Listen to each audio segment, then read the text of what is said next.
I think it's safe to say, barring World War III, Yeah. the US market would be in a good place. I don't know if you remember the figures roughly, but if you were I do. to if you were to invest £100 a month Yeah. for 18 years, Look, it's almost like a no-brainer. There's low risk, and then the payoff is great. Yeah. Welcome to another episode of the City Realtor podcast. Before we proceed, if you've been enjoying our content, please do hit that like button, as we've really been seeing some traction on the channel. Thank you very much for that. Today we have another special guest in studio with me by the name of Hussain Ahmed. Thanks for having me. Thank you for coming on. Everybody Don't know that's about coming, special, but yeah, don't know about special. special man, because it's early days for us. So I appreciate everyone that's coming on. To be honest, so But no, thank you for coming on. Happy to get involved. Yeah, I really enjoy watching your clips and your the videos you do. So thanks, happy man. to be here. Yeah, to be honest, you're one of the few guys that do tell me about my videos that you've watched it and stuff. So yeah, thanks for that. I like that. I like the 5 or so viewers that I have. Hardcore fans. Yeah, man. But yeah, thanks for coming on. Have you seen some of the recent stuff? Obviously, I just recently transitioned. I used to. So the recent one you did with our friend Z. Yeah. I saw that. That was a good one. Yeah, That was a good one. Yeah. I think we had a lot of feedback on that from mostly people we know, because obviously he's a part of our friends group. But yeah, everybody was really impressed with him. Not so much me, but they really liked the way he came across. I think he did really well on it, to be honest. He did. Yeah. He did. And I mean, we're gonna go into it a little bit more. We're both contractors, so Yeah. when you speaking Yeah, about yeah. that, I mean, he's got a little bit more experience in that field than I do. So even me being in that field, I learned something. Yeah, all right, that's good. But yeah, I mean, it would be good to, because obviously within an hour, there's like only so much you can talk about. So I think there was some of our other friends were saying, oh, you should have spoken about it. But maybe we can fill in some gaps Yeah, today, I'll try. Yeah. But actually, before we get into that, we've obviously, apart from being friends, we've got other history together. We did work on work meaning I worked on a deal for you guys. Yeah. We sold one of a property. Yep. For you. How was that experience? It was. I mean, overall, it was good. It was a good experience. A family member wanted to sell a property. Yeah. I mean, I knew you, got in touch with you, and you got on board. Yeah, I appreciate you guys coming with us. Appreciate the business always. Yeah. I mean, it's one of those things where you always want to go to somebody you can trust. I think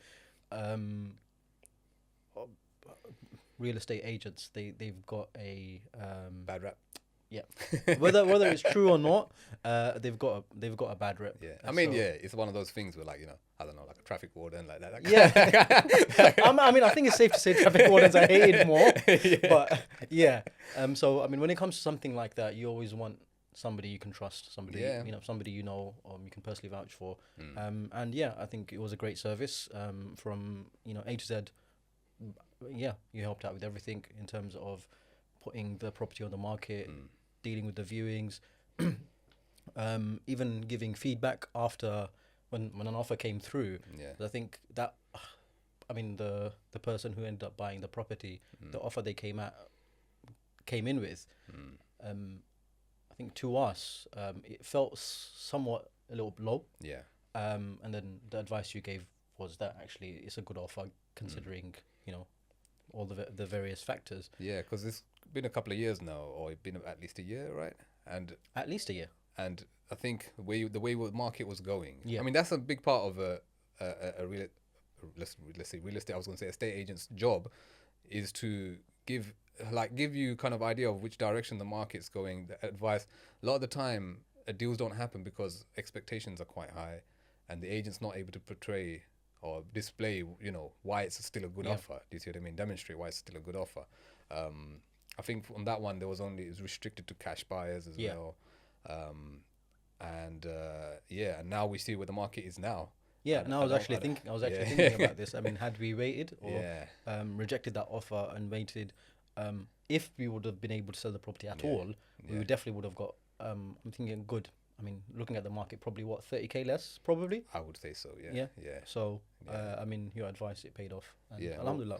But overall, the experience, and obviously you're my friend. I know you for a while, so probably always be biased. But I think if I'm trying to look at it from outside perspective, neutral perspective. I think the service was top notch. Oh, thanks. Now I like to start the podcast with some biased reviews of Realtor. Yeah, and you can tell I'm biased because I'm wearing your merch. Yeah, I appreciate you. You know what? You walked in. I thought I walked in. I was like, what's going on? But yeah, no. Also, it's good that you guys took on that advice, because some people won't, and they won't listen to the advice. It could have, like, if you didn't, you would have been in a much worse position, possibly not being able to sell, or if you really did want to still sell, would have sold for much less. So it's good that you guys did listen and did. And I think make it was a good decision. relatively quickly, right? I think the whole process from start to finish. Yeah. How long was it? I think it was less than 6 months. It was definitely less than 6 months. Yeah, I would say it's probably somewhere around the 4-month mark. Yeah, something like that. I remember. But sales recently are taking increasingly longer and longer times for some reason.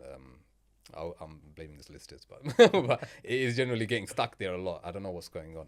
Previously, I mean, in the older days when I did sales, and I've only been in property sales for 10 years or so, but I felt like they had a bit more urgency in them, and they really wanted to push them through. I don't know. But do you think could be red tape? Do you think there's also an element of, from the buyer side, a hesitancy, thinking I might find a no. Or, I mean, or even either side. It could be from the buyer side or the seller side.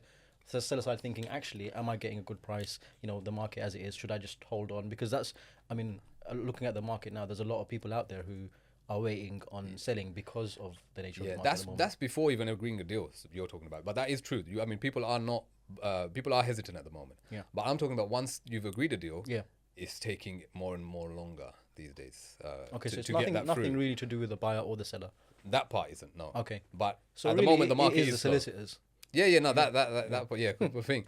Because we found, in terms of, I see what you're saying. Were you saying, like, in all, like, by the time we found a buyer, locked it up and everything? Yeah. That might have been under 6 months. Yeah. That was, and that's pretty good timeline, to be fair, to be able to find a buyer and sell the property within that time. Generally, most agents will have like a 12-week sole agency, and after that, the job is. What a lot of people don't understand is finding the buyer is just one part of the estate agent's job. Progressing it is you could say sometimes it's the harder part, because then you have to start dealing with solicitors, and sometimes when it's not solicitors that I would have recommended or wouldn't have, people that I have relationship with, they generally don't like agents, or maybe it's not a like thing, maybe it's not, but they're very standoffish. They're like, look, you're not my client, stop calling, stop. But our job is to call and try and progress the sale and make sure it happens. Do you see what I mean?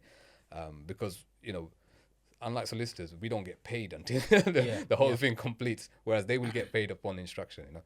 But I think I'm digressing a little bit too much into that. One thing I was gonna, are we allowed to talk about what happened with the council? Well, like, remember you guys found a buyer initially? Oh yeah, before that. So I think at that point maybe the council were exploring buying some properties back from landlords. Yeah. And they came in with a decent offer. It was very good offer. Very good offer at the time. Good offer. And what happened was we had family living there at the time, and complications around that. Basically, it took too long, and then the council ended up just saying withdrawing the offer and just saying, once you've got that sorted, then get back to us. But then we tried getting back to them and just literally couldn't get a hold of anybody.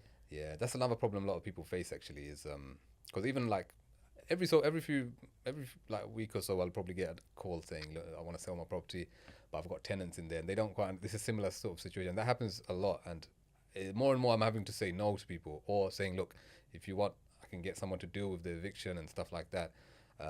Not that I like throwing people out their homes or anything like that, but if you realistically, like, if you want to try to get your property sold, you have to do that part. Not a lot of people not going to buy a property with tenants in there. A lot of people are looking to buy to live in as well. But let's move on from that. Shall we talk about a little bit about what you do for a living? Yeah, sure. So I'm currently working as a project manager for a local authority in London Council, and as a contractor. It's not very exciting. In a nutshell. in a nutshell, it's not very exciting, but yeah.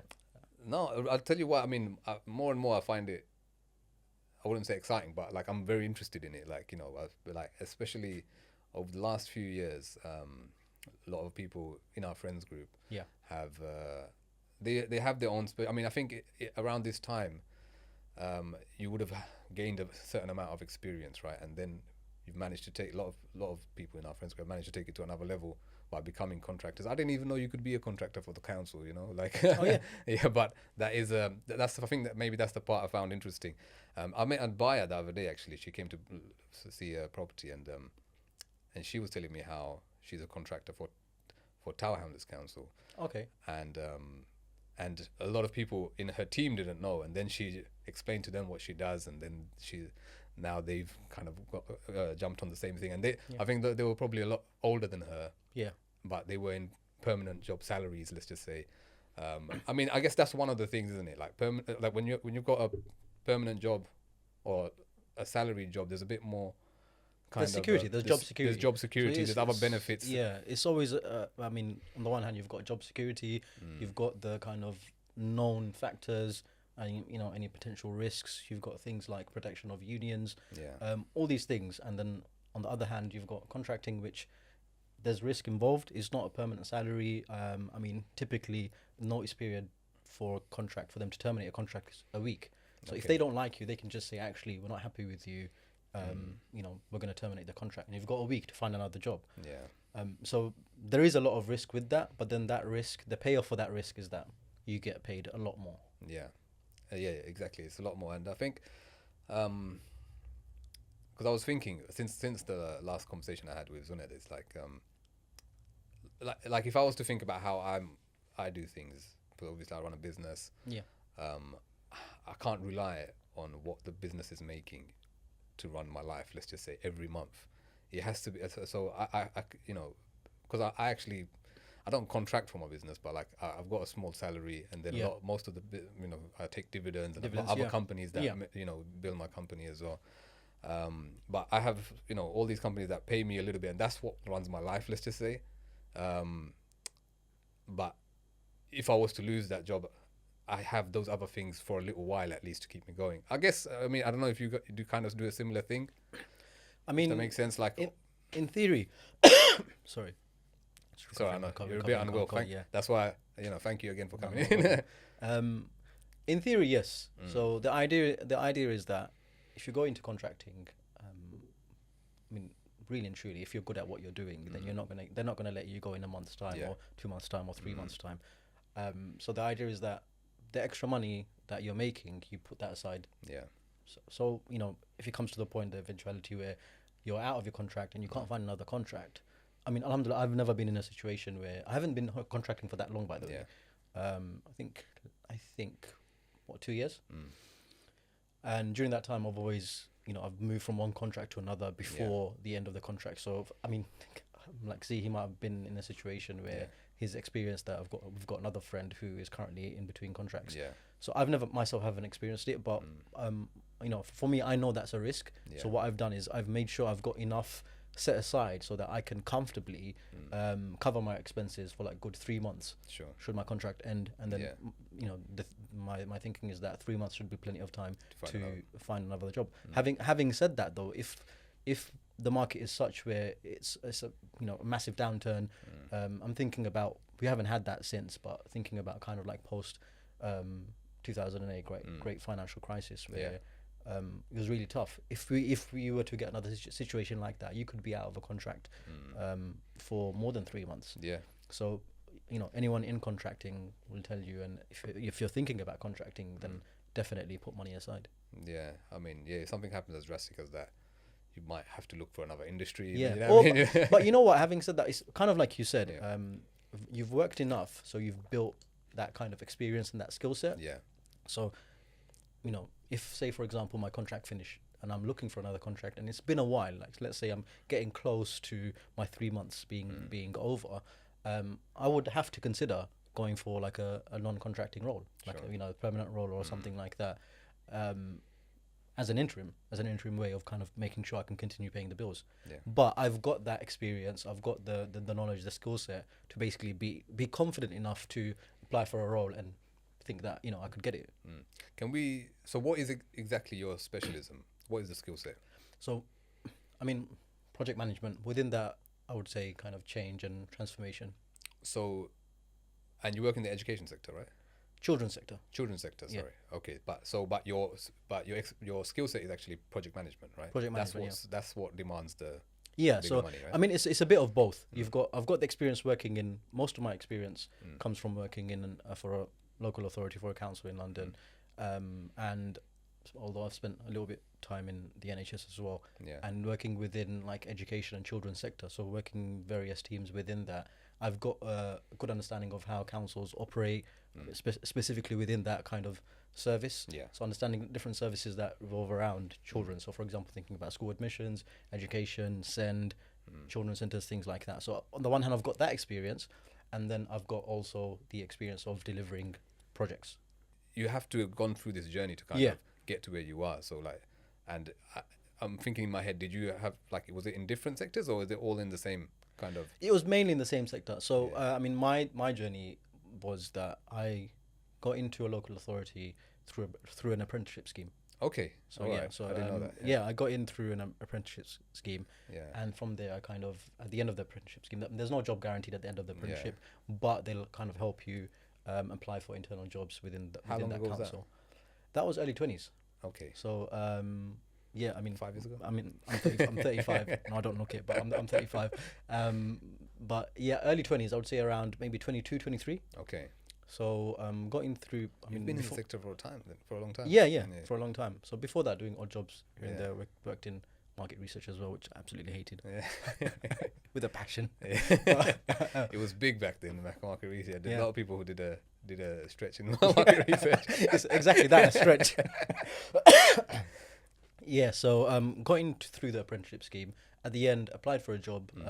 It was a basic admin, not even an admin. It's like admin support, so kind of a level below an administrative role. Okay. Got in, and then I just kind of worked my way up. Got to a point where I was managing kind of that operations of that kind of team, and then fast forward a good, I don't know, 8 to 10 years. I can't remember exactly. This was so during the pandemic happened, and then I think it was 2021. I kind of thought, you know what, I need a change. And I mean, prior to that, we've got friends who are in contracting, so they've been speaking about it, and a couple of them kept telling me you should go into contracting. But the fears always held me back. Yeah. Like, how can I make sure that, You've always got a contract. you've always got a contract? What happens if my contract finishes? I can't get another role. All these fears, and I think I just decided to kind of go for it. But the thing is, because pretty much all my experience was working within a local authority, and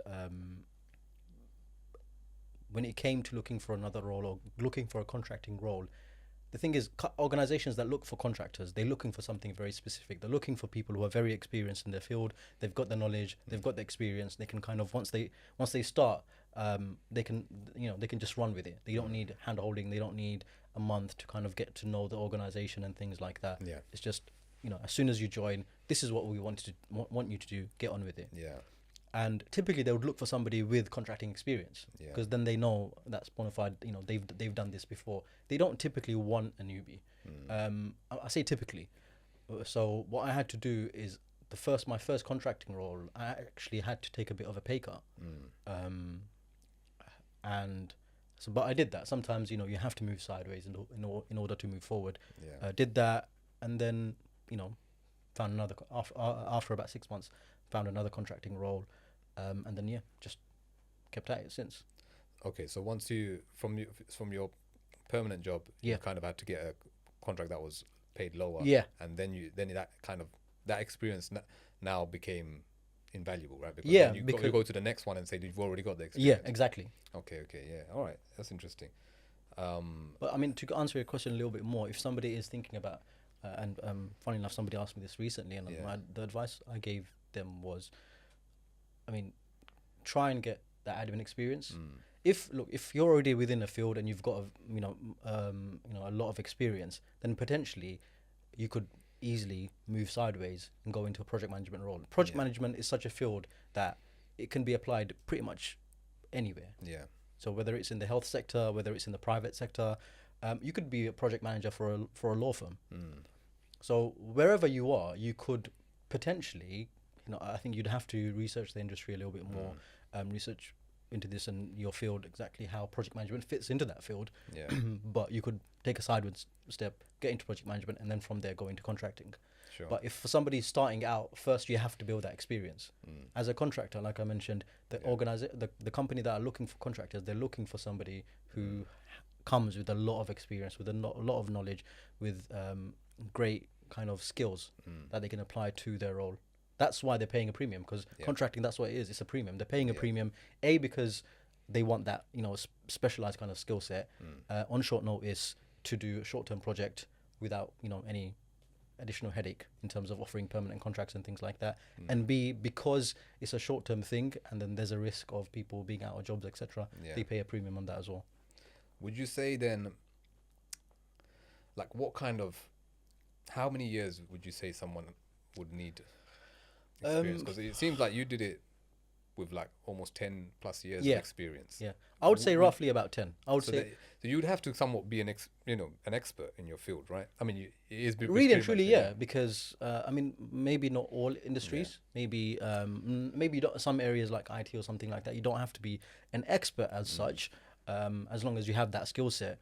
But I mean, I can't imagine somebody who has got something like a couple of years experience just going into contracting straight like that, because there's going to be other people out there with a lot more experience than you.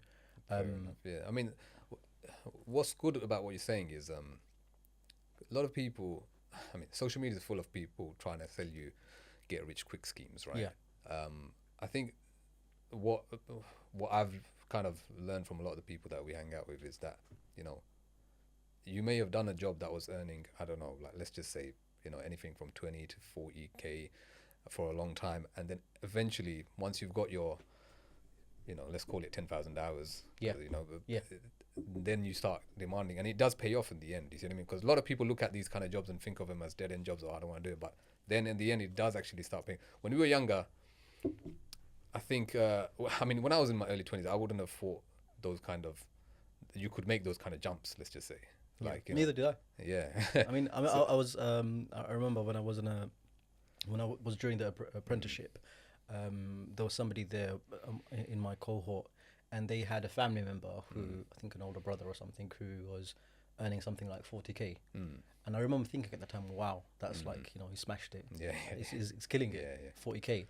And I'm not, this isn't me trying to say 40K isn't a lot. Of course it is, but through contracting, it's opened me up to a whole new level. Yeah, I mean, you're right, but we live in London. The reality is we live in London, and if you're trying to live on 40K, let's just say on your own, or trying to take care of a family, it's very difficult. It is. Yeah, realistically, But you can make it happen. There's actually a lot of ways to make it happen in London. Actually, that's another episode. But I think what I've kind of gathered from a lot of what I've spoken to a lot of people about is that, and this is kind of what I've just said a little earlier, you have to get your hours in. You do with whatever kind of, because you, Zuned, a lot of the other guys that are doing similar things, they're all different industries. Yeah. But the key is that you've all got a certain amount of hours doing this, let's just say, or years. And amongst our friends thinking about, I'm sure. Apart from the IT guys, they've done it. Yeah, the IT guys have done it quicker. They've done it quicker, but I think with IT, the nature of that field is such that they're looking for certain skill sets. Yeah. And skill sets, by skill sets, I mean like knowing a certain programming language. Yeah. Once you know it and you can show that you've kind of applied or used that language in a I'm just giving that as an example, in a job for a year or something like that, they know you've got the knowledge, you've got the theory, you've got the practical. That's fine. Yeah. Whereas in other areas, more like I'm thinking about kind of like project management within the council, within councils, local authority sector, charity sector, or civil service sector, they want to see that you've worked for a very long time, you've got proper experience. Sure. Yeah. And what kind of, like, let's just say for the councils and stuff like that, without really, not trying to ask you what you earn, but how much can people expect to earn on a contractual basis? I mean, as a project manager, starting off, I think on the lower end, you're probably looking at about 250 a day. Sure. Yeah. On the higher end, if it's just a project manager, probably you could probably get up to 500, 550 around that figure. Sure. But then within that field, you've got different roles. You've got Yeah. junior project manager. You've got a project manager. You might have like a senior project manager, Yeah. and then you've got like a program manager. A program manager could earn easily £600-700 a day. Sure. And that's within the council as well. We're talking, yeah. Yeah, within Yeah. council, within even civil service. Yeah. And this is inside IR35. Yeah. Are you inside IR35? I am. Yeah. Okay. You know, we were obviously, I don't know if you watched it, but like Yeah, I me watched and it. me and Duncan were trying to discuss what it was. Did you get it right? I mean, he's been contracting Yeah, longer yeah. than I have, so Yeah. it's essentially inside IR35 is they pay they treat you as an employee. Yeah. Yeah. That's So whereas outside IR35, literally they're gonna invoice you. Yeah. You need to set up a company. Yeah. They're gonna invoice you. or you're for going your to time. invoice them, right? Yeah. Yeah. Sorry. Yeah. You're gonna invoice them Yeah. for your time. That's how Yeah, it yeah. works. Whereas Yeah. inside is you're an employee. So Yeah. using me as an example, I'm registered through what they call an umbrella company, and so my employer, which is the council, they pay the umbrella company, Yeah. and the umbrella company then pay me after they do the whole. Is that another tax base. agency? So that's another agency. Yeah, So it's yeah, called an okay. umbrella. Yeah, yeah. They're called umbrella companies. Sure. Yeah. Yeah. No, he was telling me about that as well. Actually. So yeah. I would get, whether it's if I get paid weekly or if I get paid monthly, I would get a wage slip, and it would say PAYE deductions, tax deductions, NI deductions, all of that, and then you'd get paid. Okay. Okay. And as part of that, they can also set you up on a pension as well. Okay. All Whereas right. if you're in contracting, if you're outside IR35, then you have to do all of that. That's all. Everything you have to do It's yourself, essentially you're doing that with accountant Yeah. or your taxes, etc. Yeah. Okay. All right. Interesting. I understand you have a bit of experience in investing, stocks and shares. Yeah. And yeah, I mean, the reason I ask because I ask you a lot of questions actually outside, and like you're my go-to guy now. But yeah, what brought this on actually? So How did you get started in this? So when I was younger, I was, I was in a boarding school, Sure. and one of my roommates, typically had to share a room. One of my roommates was into the stock market. So this was before the advent of social media and all of these things, or easy access to information over your phone. How old was he? He How was old was he? he was, so I was around 18 at that time, around Oh, 18. okay. And then he would have been in his early to mid 20s. Okay. And he would regularly read the paper, and at the back of paper they have stock prices in terms of what the stocks, the price they closed at, etc. And I just started asking him questions about it. Prior to that, I knew about the stock market. I've heard of what the stock market is, but I just didn't know much about it. Yeah. And it's one of those things. Oh, you're into stocks and shares. It's like you're into some kind of gimmick or some kind of cult or something. Yeah. So I used to ask him about it, and he used to tell me about it. So that's initially when I learned when I first kind of dipped my toe in the stock market world, if you will. And then for a while, kind of just lay dormant in my mind. And then So you didn't actually invest at that time. It was just I something. didn't. It was just I wish. conversations and I feel like kicking myself for not following that up at the time. Yeah. But I didn't. Okay. And then fast forward, I think it was 2019. It was kind of like a rude awakening for me, where I was kind of evaluating, my finances and thinking about, I actually had to admit, I'm not managing my finances great. So, what do you do about it? Because of what? Spending or because just like you're not making the most of it, you just feel. Yeah, like element of spending, not having a lot of savings. You kind of obviously you hear with, you speak to your friends and other people amongst your peers and what they're doing. You've got somebody buying a house, they've saved up, got a deposit, put it down on a house, things like that. And you just think, naturally everybody, that's human beings, we compare, don't we? Yeah, of course. Yeah. And I was just thinking, I don't, compared to other people, I should be doing better than I am. So I had to have a real good look at myself, and then it's a matter of what do you do? Do you continue? do you just continue living as is, or do you do something about it? Yeah. And for me, I'm just the type. I try reading a lot of books, and whenever I have a question or I've got an interesting subject that I want to learn more about, I start reading. I go, start researching about what books are out there on that subject, and then I just read. So I started researching more and more into stocks, into stock market, into the stock market, personal finance, things like that, and then just started from there. Okay. And so what age were you when you actually started? So it was this was 2019. Okay, that's only like 4 years ago. 4 years ago, yeah. So Okay. about 31. And what kind of things have you? Are you mainly investing in funds, or like what is it? I mean, if we were to break it down for the public, like there's a difference between stocks and shares, yeah. Or, No, stocks and shares is stocks one. and shares are the same thing. Yeah. So stocks, shares is another name for stocks. Sure. Interchangeably, stocks, you're buying shares, same thing. Yeah. Now within the stock market, you can, there's a few things you can buy. You can either buy a specific share, specific stock in a specific company. Yeah. Or you could buy like a fund. And then you've got different types within a funds. But it's either you're buying a specific, a piece of a specific company, or you're buying something much broader, like a fund which invests in, let's say, healthcare. Sure. And then within funds, you've got something called an ETF, and an ETF is essentially a basket of stocks. Sure. So you could have an ETF of a whole kind of stock market, like the US market, for example, or like the FTSE 100, the UK market. What does it stand for again? ETF? Exchange traded fund. Sure. Yeah. Yeah. So you've got. Sorry, I felt like I caught you off guard there.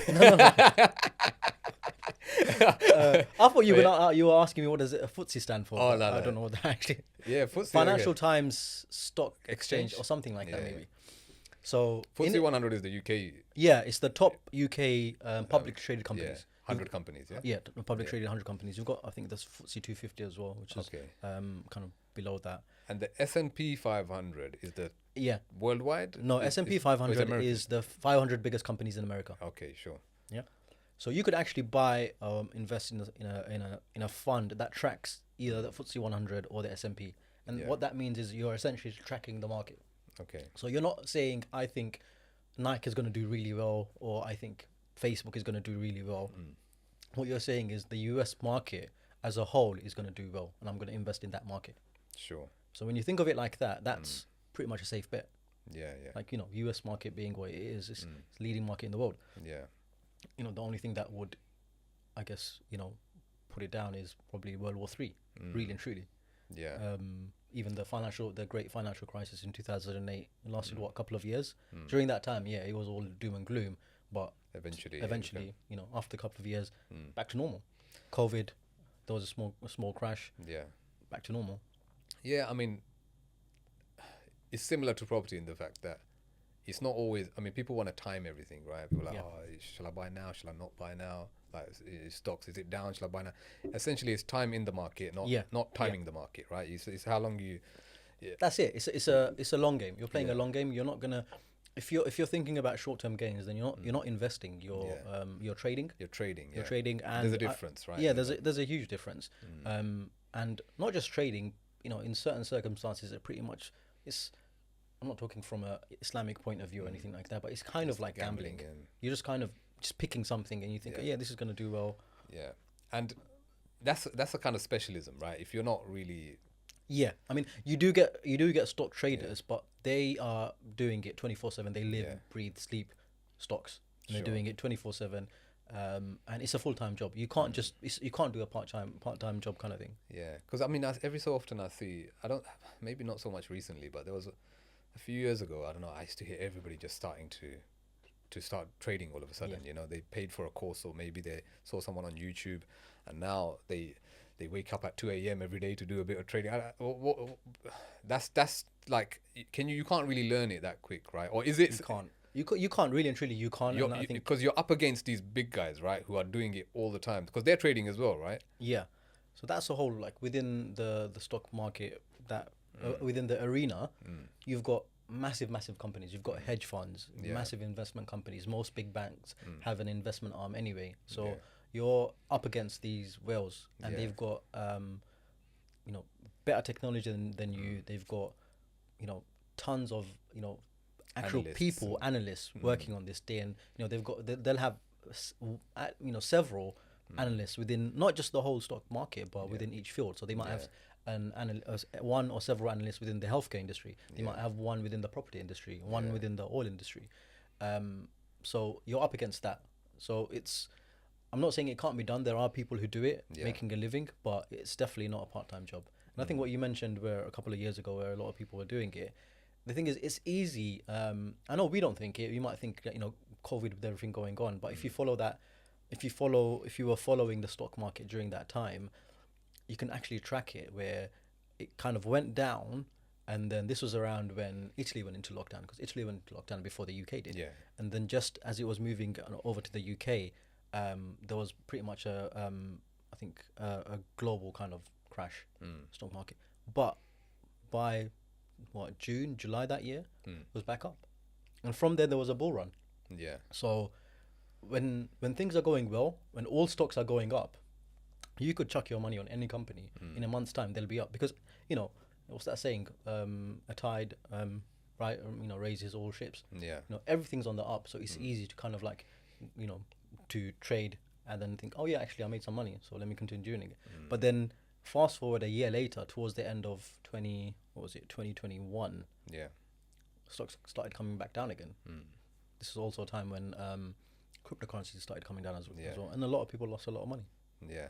So I did want to touch on crypto actually, but honestly, I don't have much experience within crypto. Oh, so you didn't really get into cryptocurrencies, yeah? I mean, very little, but not a lot, no. Okay, fair enough. So just that was more out of curiosity than other than anything else. It was just kind of like testing the water, seeing how it goes, and it was very little. Yeah, when it did start going really down, I was very because I'm not into that world. I'm, as you probably know, because I ask you a lot of questions, I'm slowly trying to get into it, just to diversify a little bit. I'm very heavily into property, as you might know, but I mean, I was very tempted to kind of, when I saw Bitcoin at 13 or something like that, right? Like, I don't know what it is now, to be. I don't follow it, but it's on. I should have. Yeah, so there you go. It's at 30 now, yeah. Oh, I didn't know. When did that happen?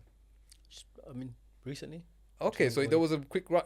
I mean, it didn't happen like from 13, but it's slowly been been rising. Because it was at 13 at one point. It was around, I think. I remember being at the gym, and like everybody wants to give you like, you know, crypto advice. Everyone's an expert, right? But he was telling me he's gonna wait until it goes to this much, like even lower. He thought it was gonna go, and I was thinking of just putting like quite a lot. But I'm like that though, like, you know, because I'm not.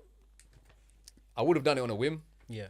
It might have been a good choice, but again, like, you know. But it's again pot luck. It could have been an alternative dimension. Reality, it might have been actually, it's not 30, it's down to 7 or something, so you would have lost. But I mean, as a general piece of advice, don't invest in anything you don't understand. Because otherwise, what are you doing? You're not investing. You're not investing. So what about if someone like, so all those guys that like are taking people's money and, you know, not say making it sound bad, but like, you know, in investment companies, they're phoning people, they want you to invest in stuff. They're meant to be the experts, right? They're taking your money. They're meant to be. They're meant to be, but it's also within that you'll find a lot of herd mentality. Like, oh, everyone's saying this stock is, you know, going to do really well, or is doing really well, so everyone jumps on it. So I think as an individual investor, you do have some benefit. You know, there are some benefits to being an individual investor. One is that you're not, you know, you don't have to follow the kind of rules that they follow. Like big hedge funds, companies like that, there's certain things they have to do. There's certain laws that they have to abide by because they're so big. And they're, you know, managing millions, if not billions, of money, mainly other people's money. Whereas an individual investor, you're not beholden to any of these laws, as long as obviously what you're doing is legal. So there's that agility. You can do things, make decisions very quickly. But also, like if you're willing to do take a long-term view, that's a huge advantage, because a lot of hedge funds, they don't take they really and truly, they act in the short term. So if you're willing to play the long game and wait out these big companies, there is money to be made. Yeah. Especially on that Bitcoin jump, right? No, but to be honest, most of the time I think it's me personally, like, making too much money too quickly sometimes not a good idea as well. It's not. Because then it will get me into that, gambler's mentality, But if someone had a certain amount of money, let's just say, I don't know, like not enough to put into property, let's just say, 10 grand, 20 grand, something like that. What's the kind of advice you would give them to kind of start investing in stocks and shares? I mean, I should caveat that anything said on this podcast does not constitute investment advice. All right, this is just information. Do with it as you will. Yeah, it's just a conversation. Yeah, it's just a conversation. I mean, I invest in the stock market, so I would, and I definitely do believe that the stock market is one of the greatest creators of wealth out there. And now in this day and age, the advent of social media, fast information at your fingertips, it's so accessible. It's so accessible. I mean, companies like Robinhood came out where they don't charge you for making trades. Okay. So it's now more accessible than ever to invest in stocks. Okay. But so at the same time, you have to know what you're doing. Sure. So Robinhood, like you mentioned, there's other companies that. So where would someone begin? Let's just say. You have to do your research. But to answer your question, I would advise people to invest in stocks. But I think before you do that, firstly you have to get your personal finance in order. Sure. Yeah. So making sure you things like I've got certain things set in place, like a rainy day fund, where you've got money set aside. So should you lose your job or something like that, you've got money there to keep you going in the interim once you sort things out. So once you've got your house in order, so it's kind of like building a house. In order to build a house, you have to get the foundations right. And the foundations, when it comes to this subject, is about your personal finance. So if you're going to use your money to invest, you need to make sure financially you're in a good place. So if you've got all of that, you haven't got any kind of high interest debt outstanding. If you do, you need to pay that off. Certain principles you need to, I guess, follow.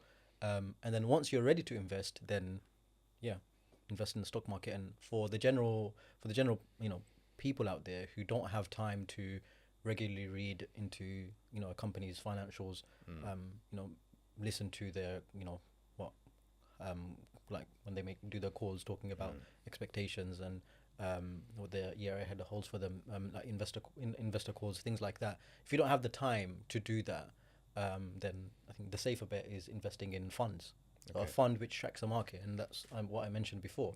Like, it's hard to determine where Microsoft is going to be 5 years from now. You can make a guess. You can make even an somewhat educated guess. Say, Microsoft, especially with the rollout of ChatGPT, etc., and their involvement with that. It's a good chance Microsoft will be on the up in 5 years' time. Okay, but that's a big company. But because it's such a big company, it's not going to grow by that much. Because it's already so big. But if you were to think about investing in something else, a company that is not as big as Microsoft, you could go either way. You don't know unless you're willing to, unless you're an expert in that industry or something like that, or you read up everything you can about that particular company. You're really just taking a guess here. So rather than doing that, if you invest in like, for example, an ETF which tracks a particular market, then you're asking yourself the question, where's the US, for example, the US market? Where's the US market going to be 5 years from now? I think it's safe to say, barring World War III, the US market would be in a good place. Sure. So invest in an ETF that tracks the US market, and then, historically, the stock market has returned between, talking about the overall kind of market, between 8 and 10%. Okay. So if you invest in an ETF or something like that tracks the market, you can it's fair to say you can expect something similar, but if you do it for the long term. And you can do something like just put away £100 £100 a month. You can start off with £100 a month, and in the UK, you've got something called an individual savings account. Yeah. And essentially, think of it as a bank account. Yeah. So it's an investment account. You put money in there. There's a cap on it. You can put a maximum of £20,000 each year. You can take out as much as you can, as much as you want. Yeah. But any profit you make within that account is tax free. It's tax free, yeah. And so if let's just say somebody wanted to max that out, 20 grand. So every year, if you put 20 grand into that, can use that money to invest into the stocks and shares market. Yeah. Any profit from that basically is tax free. Yeah. So with stocks, so I'm not going to do like a masterclass in stocks now, but two ways to make money from stocks. One is growth of that stock. Yeah. So for example, when you buy a company, the price might be £1. Okay. And then a year from now, the stock price might be £1.10. So that's a 10% growth. Yeah. Yeah. So every pound you invest, you'll get a 10p return. Yeah. So that's one way. The other way is dividends. So many companies pay dividends. It's usually those companies that are quite big, and like I said, massive companies. There's not much room for them to grow even further, so they grow at a slower pace. And because they don't have much opportunities to invest and grow, what they do is they pay a dividend to their shareholders. Sure. And so, two ways. Either the growth of the stock itself, Yeah. or the dividends you get. Even within a fund. So if you've invested in a fund and that fund has invested in some really large companies, they will possibly pay dividends. Yeah, they will pay dividends. Okay, sure. Yeah. All right. And let's say someone's got their foundation right, they've got their personal finance all good and stuff like that. There's it's as easy as an app on the phone, right? You can download and click of a button. Yeah. Yeah. It's like I said, it's never been more accessible to invest in stocks than it is now. Yeah. Pick your company. Do some research. Make sure understand what the charges are. Yeah. Some companies charge you just for holding an account. Some charge you for some don't. Some charge you for doing trades. Yeah. Some don't. Even those that charge you for trading, for each trade, meaning every time you either buy a stock or sell a stock or fund, they charge you. So what some companies offer is if you do a regular investing, the price is very low. What they do, they bulk buy, and because of that, they can charge you less. Okay. For example, I think using AJ Bill, investment platform provider, as an example, for every trade, I think they charge you £10. Okay. So if you were to buy, let's say you want to buy Microsoft stock today, they'll charge you £10 to buy. And then if let's say you've got some Apple stock that you want to sell, you sell, that'll charge you £10. However, if you do set up a regular investment kind of plan, then I think they charge you. So what you do is you would say, all right, I want every month £100 invested in Microsoft, for example, and then what they'll do that, and they'll choose a specific day for them where they will take money out of your account and they'll fulfill that order, and they'll charge you like £1.50. Yeah. Okay. Yeah. So I think fees are really important to understand what exactly you're paying for and how much you're being charged. But once you've got that set up, again, most big investment platforms, they have apps. Yeah. And they spend a ton of money in these apps to make it very user friendly. Yeah. They click up a couple of buttons, you can buy stock. Yeah. It's really literally at your fingertips, like you said. I was really paying attention to what you said, because that's what you helped me do and this is what I'm going to come to about if somebody wanted to. I mean, a lot of people, I wouldn't say myself, like I do still, I am going to still try and diversify my income and go into stocks and shares and stuff, but what I really was interested is in the junior ISA. Yeah. So the adult ISA that we were talking about has a cap of 20 grand a year, where you can invest, and that's tax free. I mean, you're free to invest as much as you want, right? But that's that 20 grand. That's however much you've got in your account, you can invest. Yeah. But you can only add 20 grand each year. Sure. Yeah. So imagine if you've been putting in 20 grand every year for 5 years, you'll have 100 grand. Yeah. Now, if you want, you could invest all of that 100 grand in one go. You can invest as little as you want.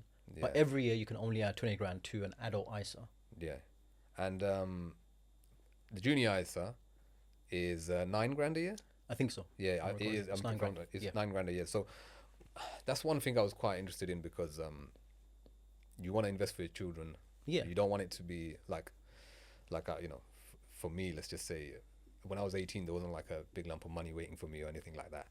And I kind of don't want it to, like, it's a weird one. Like, I don't really want my son to grow up and be like, yeah, here's a bunch of money. But at the same time, you know, things are getting more and more expensive. There's certain things that I would think that would help. Things like education. Maybe I don't want to, you know, I don't want him to get into debt with education like I did. Yeah.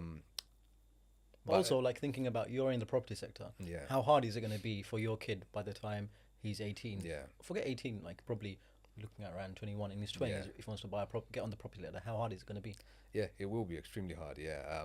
Even in, you know, nowadays, I mean, you read it in different articles that a lot of those people who are getting on the property ladder at a young age, they're being helped by the bank of mum and dad. Yeah. Right now, you know, it's hard to not.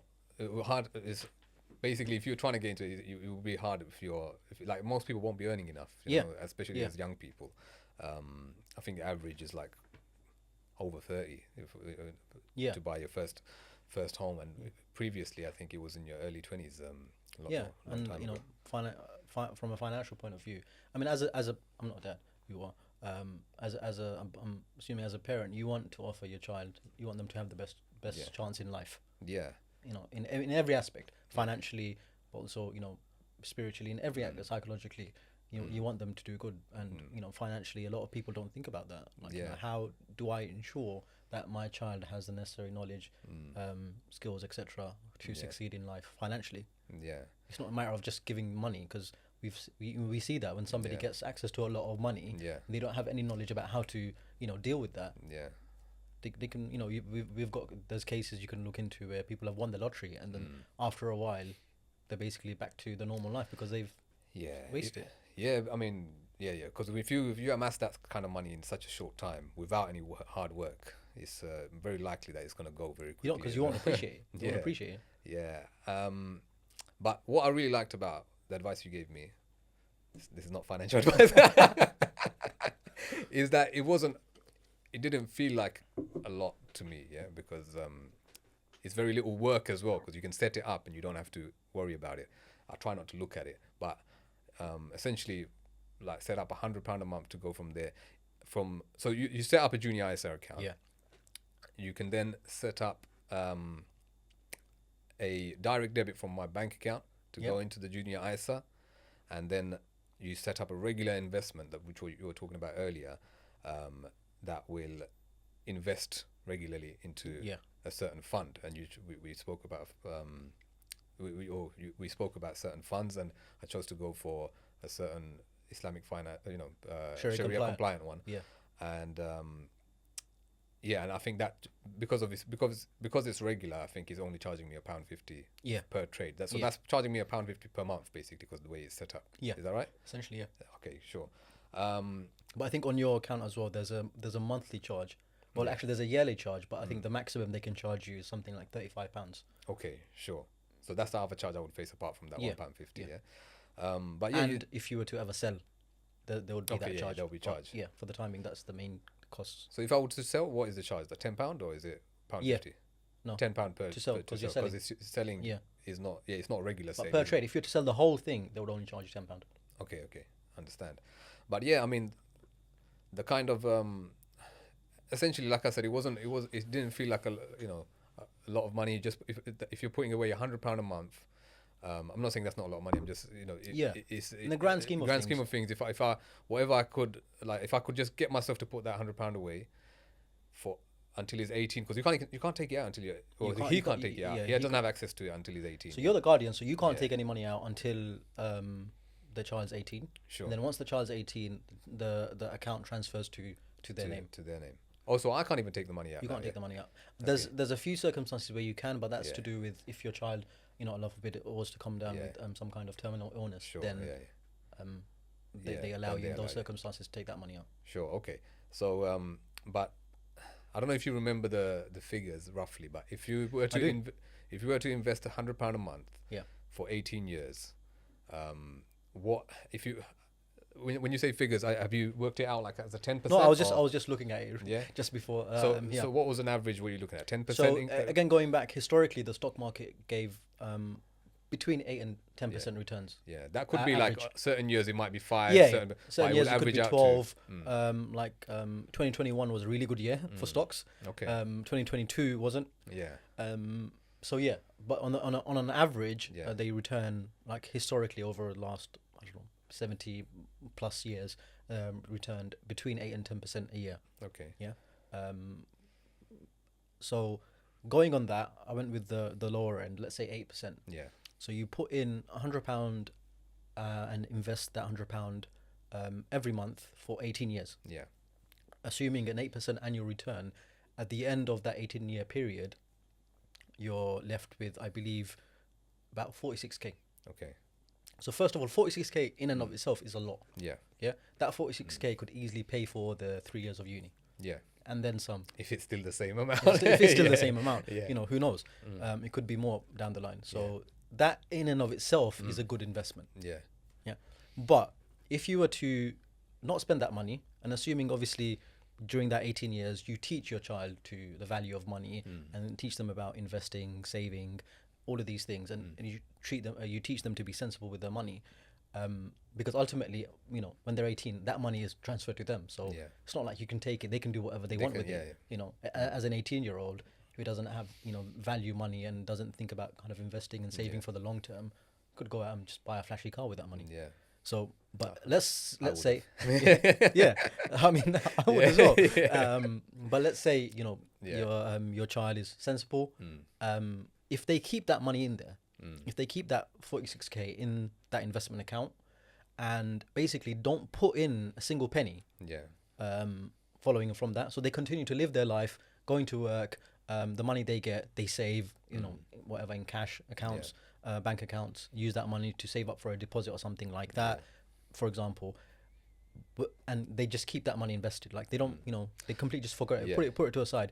When they get at the age of 45, that 46k would have grown to about 350k. Assuming 10%? Assuming same 8% return. 8% return. Same 8% return. And that's at 45. Yeah. That's at 45. Okay. And did you do what if any later, like retirement age? 65? More, it will be more. I didn't do that calculation. So by age 35, you're left with, I think I did the 45. You did much. Sorry, 45. Yeah. 45. I think once I checked or earlier, but when I was first setting it up, I'm pretty sure it was in the millions, or it was in a million. It was in a million. Yeah. It was by close, age very 65, it was over a million, which is not bad. Like 18 years of investment. Yeah. £100 a month. Who knows? At age 18, I might need it to pay for his education. He might need it, you know. But if he didn't need it, and you just leave it there, by 65 you have at least £1 million. I'm sure it's the value of the million might not be the same as it is today. Yeah. Most likely, definitely wouldn't, right? But it's still, yeah, you know, it's like, let's just say it's like 100 grand. All right. Still, you can live a comfortable retirement with that money. But the reason why I calculated to 45, because if at 45, and remember we said from age of 18, he's not going to be a bum until the age of 45. You know, he or she. He's not going to be a bum until the age of 45. They're going to go to work. They're going to be, you know, earning money, saving. They're going to be progressing in their career, earning more and more. So that's not the only money they'll have. They'll have other money as well. But just that money at 45 to open, you know, check your investment account, and you've got 350k there. Yeah, that could do you wonders. Yeah. So yeah, I mean, I would, looking at those numbers, I'm not an expert, but it seems like a good idea. It's almost like a no-brainer. There's low risk, and then the payoff is great. Yeah. And with anything, that's what you want. Any kind of business deal or investment, you want something that's low risk and high return. Yeah. And I say low risk because again, it does depend on what you invest in. So again, if you're investing in an ETF or a fund that tracks the US stock market, then what you're essentially saying is that for 18 years, I'm going to continue investing in the US stock market. Sharia compliant, of course. You can, you know, there are Sharia compliant funds out there. And so, you're going to be investing in the US stock market for 18 years. Now, in those 18 years, what's the likelihood that, you know, when my child reaches 18, the stock market, first of all, the US stock market is still going to be around, and they're going to be better off than they are now. Chances are there's a very high probability of that happening. You know, unless there's World War III or something like that, you know. But over the last 10, 15 years, however many wars the US have gone into, the stock market's still been functioning. Yeah. So you're taking a bet on essentially on the US stock market, and I know when you think of it like that, it's quite very vague. Like you're taking a bet and stock market, but if you think about it, what companies are in the US stock market? You've got Apple, one of the biggest companies in the world. Yeah. Yeah. So that most likely the people watching this podcast, they're either watching it on a Samsung or an Apple, iPhone. You've got companies like Microsoft. You've got big companies like Nike, so many other companies. Yeah. Yeah. I mean, they're still going to be around. And how these funds work is that it's not a permanent list. So it's not like whatever company is there now is going to be there after 18 years. That's looked at on a regular basis. And then any companies that aren't performing well or they drop below a certain threshold, they're removed, and other companies on the up and up, they come up. So for example, for a while, us growing up, BlackBerry was huge. Yeah. Yeah. Now BlackBerry's nowhere. Obsolete. Yeah. Yeah. So that would have dropped off and another company would have come up. Yeah. Okay. Oh, yeah, that's interesting. But yeah, like you said, for investing £100 a month, if you're assuming, you're doing it for your kid, you're married, husband and wife, £50 each. I think is in this country you get child benefit as well. Yeah. So just putting that, topping it up, £100 a month, is one of the greatest investments you could do for your child. Yeah. Yeah. Especially if you're getting the child benefit, it's gonna probably do. That will be most of it. Yeah. It's like nothing you're paying basically in that sense. Do you see what I mean? So yeah, I mean, for me, it feels really easy to do in that sense. Moving on from that, then. We had a chat about REITs at one point, and I thought it would be quite interesting to talk about on the podcast. What do you know about REITs? Or what does REIT stand for? So REITs, REIT, REIT stands for Real Estate Investment Trust. Yeah. So it's essentially a company that invests in real estate. Yeah. For commercial purposes. Sure. So most of these REITs, they would invest in big commercial buildings, which then they lease out different companies. Okay. But within that sector, you'll have REITs that just focus on, like, for example, shopping malls and centers. You'll have REITs that invest just in healthcare facilities. So it's even within that, it's quite broad. It's not just and then you can also get a REIT ETF. So rather than investing in one company, the ETF, it tracks a whole bunch of REITs, a whole bunch of companies that invest in commercial property in various sectors. So that way you're quite diversified. So is it mainly commercial then? Yeah. It's mainly commercial. No, it doesn't track the real estate residential market. I mean, there might be a REIT. Yeah. I don't know much about REITs other than basic stuff. Yeah. There might be a company that, like a trust. A fund that tracks. Yeah, like there might be a REIT that just focuses on residential. Yeah. But I think typically those would be kind of, maybe they wouldn't go as a REIT. So with REITs, there's certain things that they have to follow. Like, for example, they have to pay like a certain amount of profits they make. Like, they have to give it back to the shareholders. Okay. Yeah. So typically in stocks, paying dividends is a choice. It's not compulsory. Okay. So that's why some big companies will pay dividends. Small companies won't. Sure. Yeah. But within REITs, they have to pay a certain amount. Yeah. I think in the US, it's something like 90%. Okay. For pre-tax profits, they have to pay to their shareholders. 90%. 90% of the pre-tax profits. Okay. They have to. So because of that, they and whereas if you were to operate as a private company, yeah, it might work better for them. So a company, massive real estate company, I don't know, Keaton's, yeah, or other big estate agents, sure, they might prefer to operate as a company, yeah, as opposed to a REIT. Okay. Yeah, because let's just say they're making 10%. It's just almost like you're managing costs. It's management costs almost like you know, it's almost quite low actually. But so it's like, I mean, I'm guessing with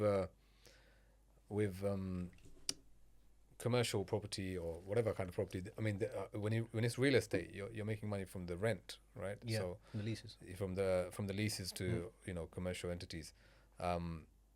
So that, well, I don't know if you know, but is it that money that's getting given as dividends, or? Yeah, it could be that. It could be a sale of, a property. Yeah.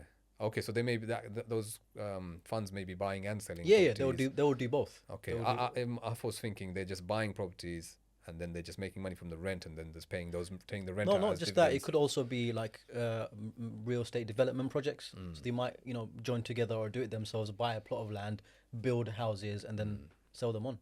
Okay. Oh, okay. It could be like individual projects like that. Yeah. But I mean, when we say individual projects, to them it's like a massive development site where they're gonna, it comes up with 100 like flats or something like that, 100 units.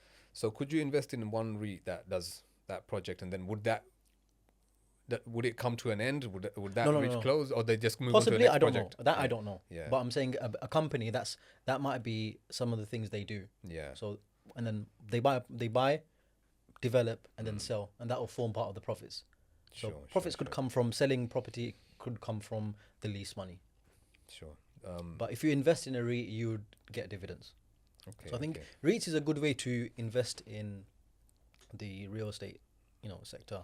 Without having to pay fork Without out, having fork out, yeah. If you don't have a deposit, if you don't have enough money, yeah, and if you don't want to deal with the mortgages, yeah, you don't want to deal with all of that, then because it's Sharia compliant, you can get some, yeah. Just like stocks, there's some that are Sharia compliant. You'll have to look into it. For anyone watching, there's an app called Zoya, Zoya. They look into companies to check their permissibility, Sharia compliance. Just REITs or just like throughout? No, they do stocks overall. Yeah. I think they not too long ago they added a function for checking on REITs as well, but I'll have to double check. Zoya, yeah. Zoya, Zoya. Okay. So yeah, you could easily. This is what I meant when I said earlier that it's never been more accessible to invest in stock markets. Like you don't have to then read through all the financial statements, figure out the kind of the certain like the rules and principles around determining whether a company is Sharia compliant or not. Literally, on your fingertips, touch your fingertips. Go on the app, so put in the symbol for that company. It's called ticker, like a ticker symbol. So for ticker symbol for Microsoft would be MSFT. Okay. And then they'll tell you whether, according to their principles, and they tell you what kind of principles they use, whether it's Sharia compliant. Okay. So you could check whether a REIT or a company is Sharia compliant. But yeah, it's a good way to invest in the real estate, where if you don't have a lot of money, and so for example, if a REIT pays, and like I said, like because of the nature of REITs, they have to pay dividends, a certain amount of their profits, so you are going to get paid. Whereas a company they could be paying dividends, and then the next quarter they might say, actually, it's not been a great, or the next year they might say, actually, it's not been a great year for us. We're not going to pay dividends this year. Yeah. And they have a right to do that. Sure. Whereas with REITs, they're legally required to pay a certain amount of dividends. So if a REIT, for example, offers a 5% dividend, assuming the REIT is Sharia compliant, then you could invest in that company, assuming the company is sound, and it's being run well, financials are in order. That's for if you put in however much you put in, 5% return without doing anything. Okay. All right. Interesting. One thought that just came into my head is, with all the boycotting and stuff going on right now, obviously there's a lot of stuff happening in the world right now, like companies that back certain countries, let's just say, does that fall into Sharia compliance, do you think, or it doesn't really? So you need to ask a scholar that. From my limited understanding, it really depends on. I'm not. There's a difference between a company that is directly implicit in propping up a terrorist state. Who? Don't worry, I'm not monetized, so I don't care. Who are killing innocent, people. Committing genocide and ethnic cleansing. So there's a difference between that and those companies who are kind of affiliated, but they're not playing a direct role in the acts of that country. Yeah. So first of all, anyone, I believe, again, it's best to check with a scholar. Yeah. If you can't sell arms to someone who will use that to kill Muslims. So there's that. So you can't invest in arms companies. Armed company. That selling to Israel. Yeah. But other companies, it's a more grey area. Yeah. You have to, I think, decide Yeah. whether or not you're comfortable with supporting, or some of your money going towards, Not people personally. I'm just saying, do those? I mean, you might not know the answer to this, but like those funds, would that be something that?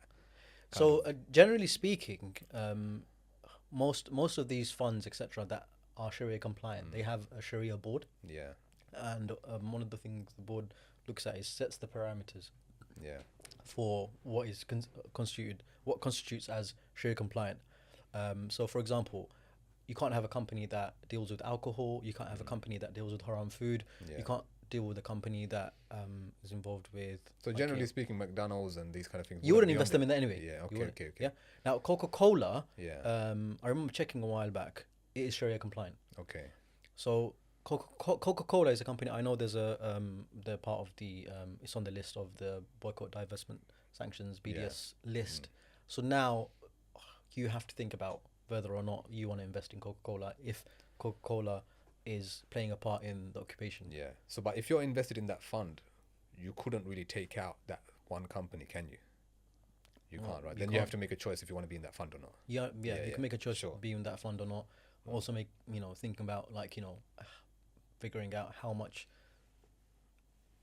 Coca-Cola Coca-Cola stock is part of that fund. Yeah. So if Coca-Cola, I don't know, is like a 1% is a 1% makeup of the overall fund. Donate 1% towards a charity that is trying to help the Palestinians, for example. Fair enough. But it's definitely something you need to, as an investor, you need to think about. Yeah. Because I think just saying I don't know, or it's not good enough. Yeah. No, it's obviously playing on my mind a lot recently because of the things that's going on. Yeah. Very careful about every penny I'm spending, and I think everyone should as well.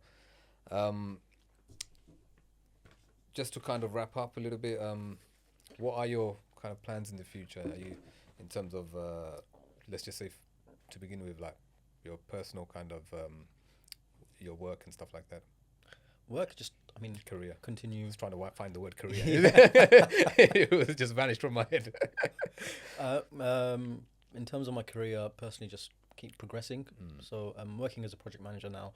The hope is down the line to progress into a program manager.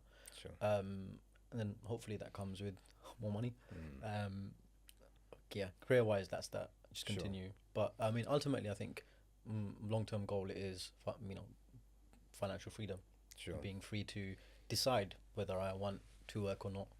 Having multiple streams of income, money aside, so that I can say, all right, fine, I'll take a project for 3 months, and then I can chill for another 3 months, take another project for 3 months, and then like that, or work 6 months and then relax 6 months. Does property play a part in any of this, do you think? In property? Definitely. I think in terms of I personally, I think I'm focusing more on stocks. That's my world. But in terms of property to live in, yes, the plan is down the line, inshallah, save up enough where and then consider buying a property. Alhamdulillah, in this day and age, there are some companies out there, a few companies out there which are Sharia compliant in terms of offering a home purchase plan, things like that. Advise people to look into it. Sure. It can be, from my understanding, a bit more expensive than a traditional mortgage. Yeah. But I personally think if it helps me, if I do that, even if I'm paying a little bit more, I've got a clear conscience, and then that's a trade-off. Yeah. But each person their own. Each person has to make that individual choice. But yeah, so hopefully buy my own property. But inshallah. I think, things could change, but once I have my own property, I don't think I would then invest in another company. In another property, like buy to let, etc. Sure. I think I'd rather use that money, invest in stocks. Fair enough. Yeah. But never say never. Never say never. Never say never. Yeah. Well, thank you for coming on. I think that's gonna bring us to the end of the podcast. Is there anything else you wanna kind of touch on? No, just to say, yeah, if you're thinking about selling your property or something like that, then get in touch with Realtor. I like it. They're good guys. All right. I want to thank you again for coming on. Thank you for having me. Thank you for everyone for tuning in to this week's episode. If you enjoy this kind of content, like I said earlier in the podcast, please hit that like button. Leave us a comment. Tell us what you thought about it. Is there anything we discussed that you disagreed with? Leave it in the comment section as well. And I'll see you all in the next episode.